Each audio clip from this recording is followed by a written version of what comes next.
আসসালামু আলাইকুম দর্শকগণ। দৈনন্দিন রান্নাবান্না রুচির রাজা চ্যানেলে আবারও সবাইকে স্বাগতম। ইদানিং একটু ব্লগ ভিডিও শেয়ার করা হচ্ছে। নানান জায়গায় ঘুরতে যাওয়া হয়। আসলে অনেক সময় অনেক জায়গায় ঘুরতে যাওয়া হয়। এগুলো আপলোড করতে অনেক দেরি হয়ে যায়। আমি প্রায় ২-৩ মাস আগে এখানে গিয়েছিলাম। অনেকদিন ধরেই ভিডিওটা করে রেখেছিলাম, এডিট করে রেখেছিলাম। কিন্তু সময়ের অভাবে টোন দেওয়া হচ্ছিল না, আপলোড করা হচ্ছিল না। আজকে একটু সময় পেয়ে আপলোড করে দিচ্ছি। একদিনের ট্যুরের জন্য জায়গাটা একদমই পারফেক্ট। ঢাকার বাইরে থেকে যেকোনো জায়গা থেকে ৩-৪ ঘন্টার বাসযোগে যদি যান, ৯টা থেকে ১০টার মধ্যে ঢাকায় পৌঁছে যাবেন। সেখানে যেতে, যেতে ১১টা। আর এর ফাঁকে সারাদিনভর সেখানে ঘুরে আবার সন্ধ্যা নাগাদ বাড়ির উদ্দেশ্যে রওনা দিতে পারবেন। গিয়েছিলাম বাংলাদেশ সামরিক জাদুঘর পরিদর্শনের জন্য। যাত্রাবাড়ি থেকে নেমে বাস থেকে সিএনজি যোগে ফার্মগেট হয়ে তেজগাঁও এলাকায় অবস্থিত বিজয় সরণি অতিক্রম করে সামরিক জাদুঘরের জন্য পা রাখলাম। এই যে ইতোমধ্যে চলে এসেছি, এটা হচ্ছে জাদুঘরের বাইরের দিক।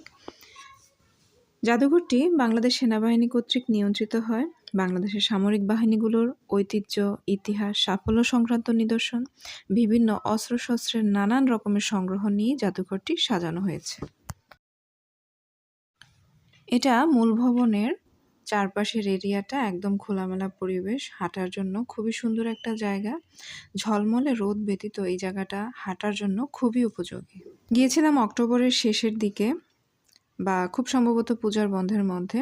আসলে তখনকার ওয়েদারটা ভ্রমণের জন্য খুবই উপযোগী। না বেশি গরম, না শীত। খুবই সুন্দর একটা তাপমাত্রা ছিল। টিকিট আসলে অনলাইনেই কাটতে হয়। জনপ্রতি ৳১০০ করে একদম সুলভ মূল্যে এত কিছু ৳১০০ র বিনিময়ে কিভাবে দেখানো যায় তাই ভেবে পাই না। টিকিটগুলো একদিন আগে কাটতে হয়, খুব বেশি দিন আগে কিন্তু কাটা যায় না। অনলাইনে জনপ্রতি ৳১০০ করে, আর একসাথে ৪ জনের বেশি কাটা যায় না। ৪ জনের বেশি হলে সেক্ষেত্রে দ্বিতীয় ভাগে আবার আরেকজনের জন্য কাটতে হয়, অথবা সরাসরি সেখানে গিয়েও কিন্তু কাটা যায়। তবে প্রতিদিন নির্দিষ্ট সংখ্যক প্রায় ২০০ থেকে ৩০০ জনের মতো ভিজিটর এখানে পরিদর্শন করার জন্য ঢুকতে দেওয়া হয়। এর বেশি কিন্তু তারা অ্যালাউ করে না। আর যেহেতু সেনাবাহিনীর তত্ত্বাবধানে চলে, এখানের সব ধরনের নিয়মকানুন খুবই কড়াকড়ি এবং খুব সুশৃঙ্খলভাবে পরিচালিত হয়। ফ্রন্ট দিকে টিকিট কেটে তারপর যখন এন্ট্রান্স নেই, তখন টিকিটটা দেখিয়ে তারা টিকিটটা রেখে দেয় এবং তারপরে ভেতরে ঢুকতে দেয়। কোনো নিজস্ব পার্সোনাল কিছু থাকলে সেখানে যে লকার আছে সেই লকারে রেখে তারপরে ভেতর দিকে ঢুকতে হয়। প্রথমে ঢুকেই এখানে আন্ডারগ্রাউন্ডে আমরা বাইরে থেকে যেটা দেখি সেটা কিন্তু আসলে ২য় তলা। কিন্তু যখন আমরা ঢুকবো তখন ঢুকে নিচের দিকে একটা তলা আছে। আর মাঝখানে তো যেটা আছে সেটা তার উপরে কিন্তু আরেকটা তলাও আছে। আর সমস্ত ভবনটাই একদম কাঁচ দিয়ে নির্মাণ করা হয়েছে বাইরে থেকে। সাধারণভাবে ঘোরাফেরার জন্য এই ৳১০০ টিকিটই কিন্তু যথেষ্ট। আন্ডারগ্রাউন্ড বা উপরে যে ফ্লোর আছে সেখানেও ঘোরাঘুরি করা যায়। তবে বাড়তি কিছুর জন্য সেখানে আলাদা, আলাদা করে টিকিট আছে। সেগুলো খুব সম্ভবত ৳২০০ করে ছিল। উপরের তলাগুলোতে ওঠার জন্য এসকেলেটর আছে। আর নিচ তলায় যেটা মূলত আমরা ঢুকেই যে অংশটাতে আমরা যে ফ্লোরটাতে হাঁটাহাঁটি করি সেই দিকটাই প্রথম দিকে আমি দেখাচ্ছি। এখানে নানান জিনিস, এই যে সামরিক বাহিনীর বিভিন্ন জিনিসগুলো এভাবে পরিদর্শন করা হচ্ছে এবং কিছু ডিজিটাল বই আছে এখানে। সেখানে এভাবে হাতের টাচের মাধ্যমে আমরা ফোন যেভাবে অ্যান্ড্রয়েড ফোনগুলো চালাই, এভাবেই কিন্তু বিভিন্ন নিদর্শনগুলো বই আকারে, হিস্ট্রি আকারে দিয়ে দেওয়া আছে। আসলে এখানে যদি ভালোভাবে সবগুলো জিনিস এভাবে আমরা দেখতে যাই, পড়তে যাই, সেক্ষেত্রে কিন্তু একদিনেও কিন্তু কভার করা যায় না। তো আপনাদেরকে দেখানোর পাশাপাশি আমি নিজেও এখানে কিছু ভিডিও করে নিয়েছি। পড়ার সুযোগ যদি পাওয়া যায় তাহলে কিন্তু অন্যান্য দেখার সুযোগটা এখানে বাতিল করতে হবে। তাই ভাবলাম ভিডিও করি, আপনাদের দেখানোর সাথে, সাথে পরবর্তীতে হিস্ট্রিগুলো আমিও একটু কাজের ফাঁকে দেখে নেব, পড়ে নেব। এই জাদুঘরটি সম্পর্কে আরেকটু বলি। সামরিক জাদুঘরটি বা বাংলাদেশ সামরিক জাদুঘর ১৯৮৭ সালে প্রথম প্রতিষ্ঠা হয় এবং তারপর ১৯৯৯ সালে বেশ অনেক বছর পর জাদুঘরটি স্থায়ীভাবে বিজয় সরণিতে স্থানান্তর করা হয়। আর এরপর আরও অনেক বছর পর সেটা ২০০৯ সালের দিকে জাদুঘর আধুনিকায়নের উদ্যোগ নেওয়া হয়।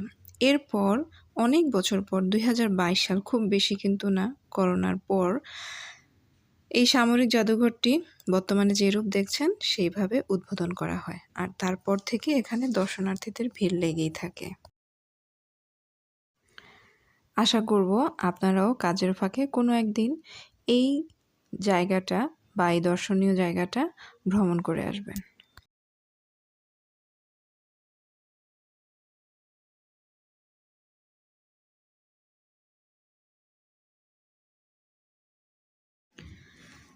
তবে একটা জিনিস দেখে খুবই অবাক হয়েছি। অন্য কিছু হয়তোবা দেখতেছি স্বাভাবিক লাগছিল।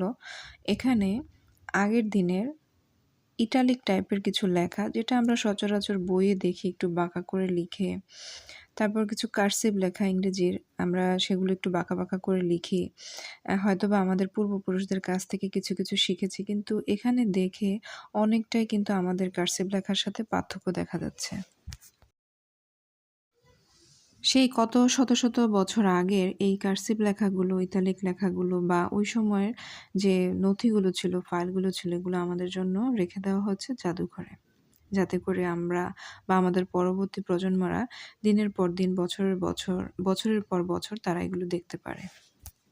আসলে ১ম যে ফ্লোরটা আছে বা সমস্ত ভবনটা ব্যাপী এমন, এমন জিনিসগুলো দেখানো হয়েছে। মাঝে মধ্যে দেখা যাচ্ছে টিভিতে স্ক্রিনের মাধ্যমে বিশাল, বিশাল সাইজের স্ক্রিনে তাদের যে জীবনযাত্রা, তাদের যে দুঃসাহসিক জীবনযাত্রা, কষ্টকর জীবনযাত্রা পরিবার-পরিজনকে রেখে, এগুলি আসলে মানুষকে দেখানোর জন্য, মানুষ যাতে বুঝতে পারে, রিয়ালাইজ করতে পারে, সেই জিনিসটার জন্যে এখানে আসলে প্রতিফলিত করা হয়েছে।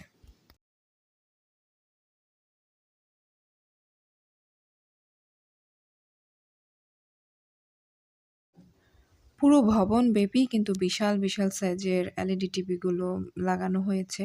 আর একটা জায়গায় বিশাল সাইজের, এটা বলতে গেলে একটা ছোটখাটো ফ্ল্যাট হবে। এতটুকু সাইজের একটা ১,০০০ বা ১৫০০ স্কোয়ার ফিটের যে ফ্ল্যাটগুলো, এতটুকু পরিমাণ এরকম আয়নার মধ্যে টিভির মাধ্যমে এই জিনিসগুলো দেখানো হচ্ছে। দূর থেকে আসলে সামনে থেকে যদি না দেখা হয় তাহলে কিন্তু বোঝাই যায় না। আর প্রত্যেকটা জিনিসই এমনভাবে সেট করা হয়েছে, এমনভাবে প্রদর্শন করা হচ্ছে, যখন সেখানে গিয়ে আবার কোনো ক্যামেরা বা কোনো যন্ত্রের মাধ্যমে এগুলোকে ভিডিও করা হয়, তখন মনে হচ্ছে যেন এগুলো আসলে 3D পেইন্টিং এর মতোই মনে হচ্ছে। এখানে যে আসলে একটা ক্যামেরা দিয়ে আরেকটা ক্যামেরাকে আমি ভিডিও করতেছি, তা ১ম চিন্তায় বা ১ম দর্শনেই কিন্তু বোঝা যায় না। প্রত্যেকটা জিনিসই মনে হচ্ছে যেন একেকটা পেইন্টিং 3D পেইন্টিং।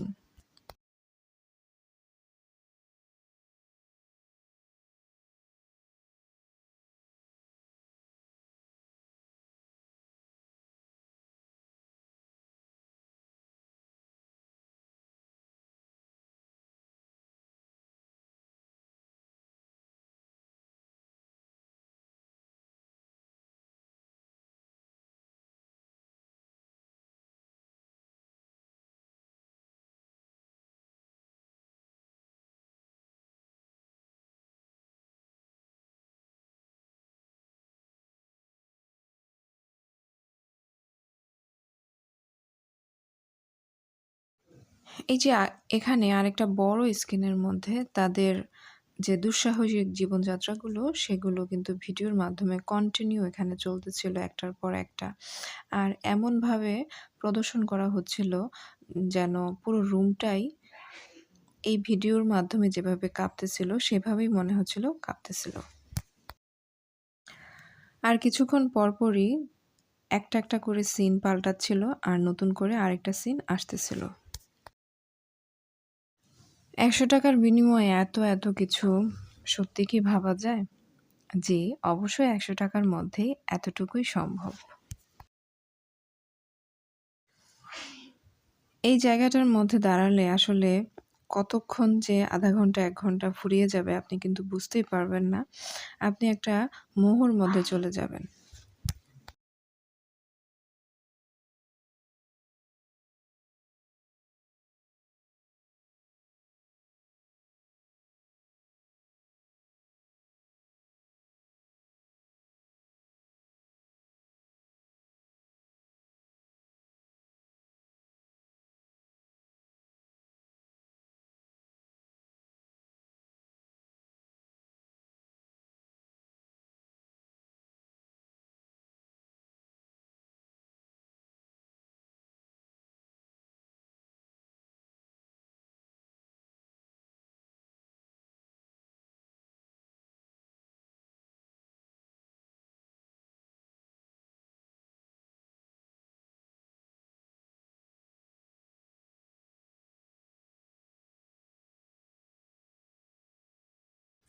আমরা কিন্তু ১ম যে তলাটাতে ঢুকলাম, সেই তলাতেই কিন্তু এখনো আছে অনেক কিছুই কিন্তু আমি ভিডিও করতে পারিনি টাইম লিমিটেশন এর কারণে। তারপরও যতটুকু পারলাম ততটুকু দেখালাম। এখন আমরা আন্ডারগ্রাউন্ডে যাবো। আ এই তলাটা কিন্তু বাহিরে থেকে দেখা যায় না। যখন আমরা নামবো, এখানে এই যে সিঁড়ি দিয়ে নামার সাথে সাথেই কিন্তু খুব শীতল অনুভব হচ্ছে। সমস্ত ভবনটাই কিন্তু শীতাতপ নিয়ন্ত্রিত। অত্যাধিক তাপমাত্রা এখানে দেওয়া হয়। বাচ্চাদের জন্য সাজেস্ট করব একটু পাতলা কিছু যদি নিয়ে যান তাহলে কিন্তু বেটার হবে, বা যাদের ঠান্ডার সমস্যা হয় তারা যদি একটু ফুল হাতার বা ফুল প্যান্ট পরে যান তাহলে কিন্তু ভালো হয়। এই নিচের আন্ডারগ্রাউন্ডটা যেটা আছে এটা পুরোটাই কিন্তু এরকম 3D পেইন্টিং করা। পেইন্টিং এ না, এখানে আসলে 3D ভিডিও চলতেছে। দেখলে মনে হবে যেন আপনি কোনো সমুদ্রের কিনারে আছেন, সমুদ্রের মাঝখানে আছেন। প্রত্যেকটা সিনারি ২৪ ঘন্টা যতক্ষণ পর্যন্ত এখানে দর্শনার্থী থাকে, ততক্ষণ পর্যন্তই কিন্তু এভাবে চলতে থাকে। এখানে আসলে যে লম্বাকার দেয়ালটা আছে এবং নিচে যে পায়ের তলায় যে ফ্লোরটা আছে, দুটোর মধ্যে এমনভাবে ভিডিওটা বা দৃশ্যটা সেট করে দেওয়া আছে যাতে মনে হবে যেন দুটো জিনিসই একসাথে একটা জিনিস। খুব কাছে গিয়ে যখন খুব সূক্ষ্মভাবে দেখবেন ঠিক তখনই যে বোঝা যাবে দেয়ালের সাথে লম্বাকার এবং নিচের যে ফ্লোরটা আছে তার সংযোগস্থলটা। এই দিকটাতে আসলে মনে হবে তো যেন আমরা সমুদ্রের নিচে আছি। যখন আমরা টিভিতে দেখি ডুবুরিরা যায় সেখানে নানান রকমের ছবি তোলে। তারা অনেক কিছু ভিডিও করে, মাছ ধরে, নানান রকম জিনিস দেখায়। আপনাদের কাছে বা যারা সেখানে যাবে ঠিক এরকম একটা ফিল আসবে। আর শব্দ যেটা আছে সাউন্ডটা এত নিখুঁতভাবে ফুটিয়ে তুলেছে, এখানে অন্য জগতে যাওয়ার কোনো স্কোপ নেই।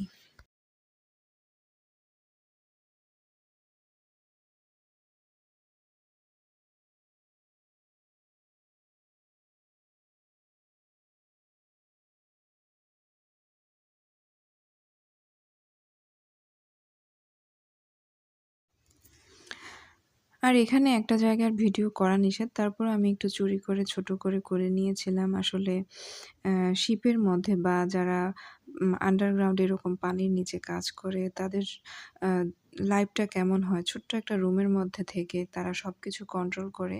এরকম একটা প্রদর্শনী দিয়ে ভেতরে নাবিকদেরকে বসিয়ে রাখা হয়েছে। তবে অন্যান্য জায়গার সাথে যখন কম্পেয়ার করবেন তখন হঠাৎ দেখাতে ভেতরে যে আসলে জীবিত নাবিক এখানে বসে আছে, তাদের পরিহিত আ তাদের যে ইউনিফর্ম আছে সেটা পরে এটা কিন্তু না দেখলে, ভালোভাবে না বুঝলে কিন্তু বোঝাই যাবে না। এই যে নানান জায়গায় এরকম কিছু প্রতিকৃতি দেখতে পারবেন।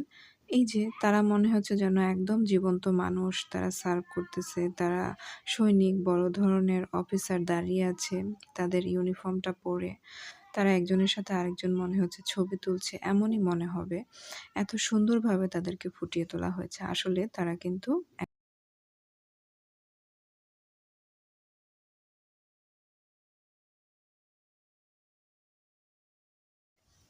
এই যে তাদের এগুলো হচ্ছে তাদের নানান জায়গায়, দেশের বিভিন্ন জায়গায় যে প্রকল্পগুলোতে তারা কাজ করেছে, খুব সুনিপুণ হাতে তৈরি করেছে। আমরা কিন্তু নানান জায়গায় তাদের এই কাজগুলো দেখি এবং প্রশংসাও করি। অনেক সময় তাদেরকে আইডল হিসেবে বলি তাদের কাজগুলোকে এভাবে হাইলাইট করি, এটা আর্মিদের কাজ, এই রাস্তাটা আর্মিদের কাজ। এজন্য এত বেশি ভালো ফিনিশিং। আসলে আমরা হয়তোবা রাস্তাঘাট দেখি মাঝেমধ্যে, কিন্তু তাদের প্রত্যেকটা কাজই খুবই সুন্দর, খুবই নিখুঁত এবং সবাই তাদের উপর কিন্তু আস্থাও রাখে এবং তাদের উপর অন্যরকম একটা ফ্যাসিনেশন কাজ করে মানুষের।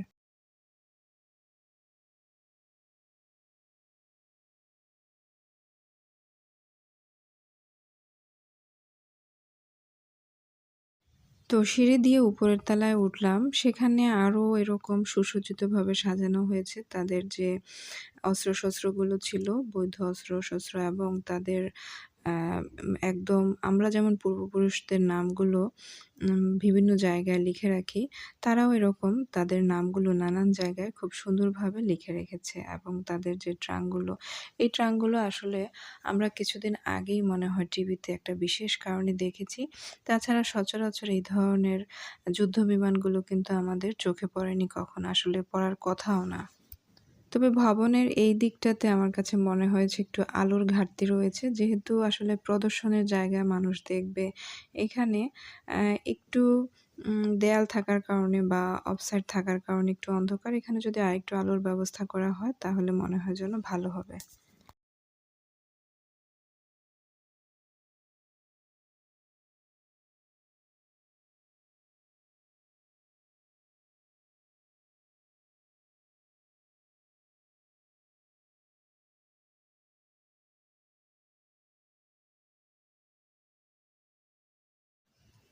উপরের দিকের এই দিকটাতে কিছু রাইডের ব্যবস্থা করা হয়েছে। আর বড়, বড় এরকম যুদ্ধবিমান, হেলিকপ্টার, প্লেন যেগুলো আছে তাদের ব্যবহৃত এরকমের কিছু প্রতিকৃতি এখানে সাজিয়ে রাখা হয়েছে। আর কিছু, কিছু রাইড আছে যেমন বড়, বড় হেলিকপ্টার, প্লেনের ব্যবস্থা করা হয়েছে। সেখানে টিকেট কেটে জনপ্রতি এভাবে ঢুকতে হয়। আর এখানে কিছু 3D ভিডিও ছিল। এদিকে অনেকগুলো রাইডের পাশাপাশি ভার্চুয়াল রিয়েলিটির একটা শো আছে। সেটা জনপ্রতি খুব সম্ভবত ২০০ বা ১০০ হবে আমার ঠিক মনে নেই। তবে ৳২০০ র বেশি হবে না, ১০০ হতে পারে।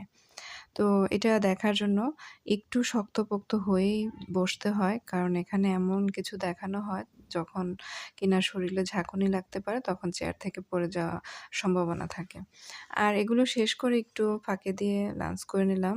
বাচ্চারা বাচ্চাদের মতো নিয়েছে, আমরা আমাদের মতো নিয়ে খাওয়া-দাওয়া শেষ করে নিচতলায় এসে এর পাশেই আরেকটা জায়গা আছে। এই একদম এটা বাউন্ডারির মধ্যেই।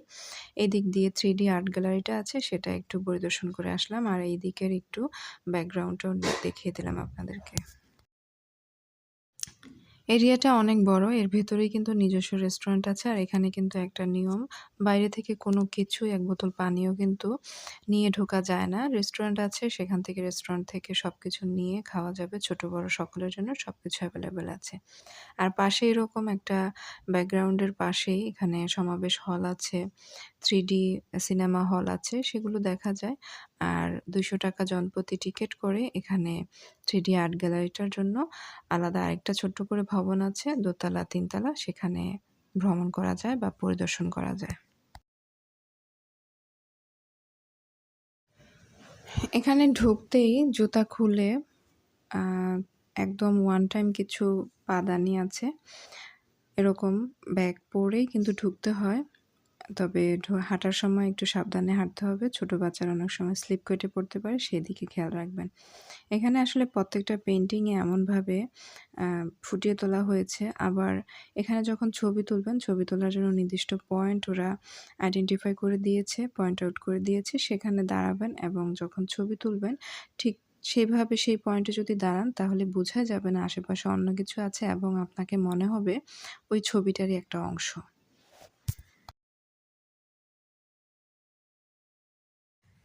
এই অংশটাও কিন্তু প্রায় ৩ তলা। একদম নিচতলায় একটা আ 3D স্কেটিং আছে। অনেক সময় আমরা কিছু মোবাইলে ছবি স্কেচ করে, পেন্সিল স্কেচ করে আঁকি। ঠিক সেই টাইপের কিছু ছবি আছে। সেখানেও কিন্তু খুব সুন্দরভাবে যখন আপনি সেট হয়ে বসেন, ছবি তোলেন, মনে হবে যেন আপনিও সেই স্কেচেরই অংশ। তো দর্শকগণ আজ এখানেই বিদায় নিচ্ছি। আপনাদের ভিডিওটি কেমন লাগলো, জায়গাটি কেমন লাগলো? ভালো লাগলে জানাবেন এবং আপনারা পরিবার-পরিজন নিয়ে ঘুরে আসতে পারেন। আর পরবর্তী ভিডিও পাওয়ার জন্য নোটিফিকেশন বাটনে ক্লিক করে রাখবেন। আর আমার ভিডিওটি ভালো লেগে থাকলে চ্যানেলটি সাবস্ক্রাইব করবেন। ভিডিওটিতে লাইক, কমেন্ট, শেয়ার করতে ভুলবেন না। পরবর্তী ভিডিও পাওয়ার জন্য নোটিফিকেশন বাটনে ক্লিক করে রাখবেন। সেই পর্যন্ত ভালো থাকুন, সুস্থ থাকুন। ধন্যবাদ।